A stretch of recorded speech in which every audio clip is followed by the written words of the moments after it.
मकान बनाने वाले मिस्त्री मजदूर अनपढ़, कार मोटर बाइक ठीक करने वाले मैकेनिक अनपढ़, घर में बिजली की वायरिंग ठीक करवानी हो या फिर एक स्विच तक लगवाना हो तो अनपढ़ से लगवाते हैं।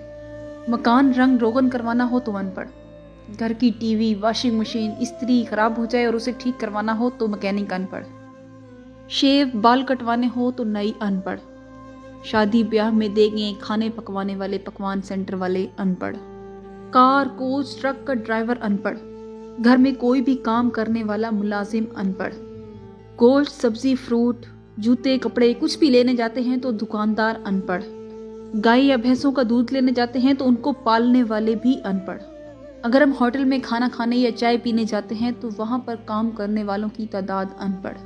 लिखी हुई लिस्ट में अक्सरियत उन्हीं की तादाद है जिन्होंने कभी स्कूल का मुंह भी नहीं देखा।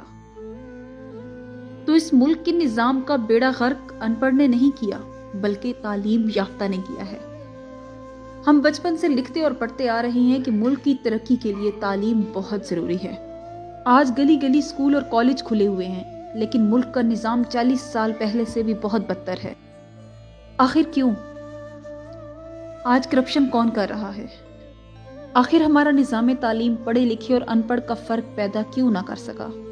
और आखिर वो कौन सा इल्म था जिसके बारे में हमारे प्यारे नबी हजरत मोहम्मद सल्लल्लाहु अलैहि वसल्लम ने फरमाया था कि इल्म हासिल करो माँ की गोद से लेकर कब्र तक। अनपढ़ जिनका जिक्र मैं पहले कर चुकी हूँ आपको जलील कभी नहीं करेगा, लेकिन अगर आप बैंक थाना ऑफिस कचहरी कहीं भी चले जाएं तो ये डिग्री वाले आपको बहुत जलील करते हैं। माजरत के साथ फैसला आपने करना है कि शोबे जिंदगी का हर काम अनपढ़ कर रहे हैं, ये सिस्टम चला रहे हैं, तो तालीमी इदारों और डिग्री ने क्या किया?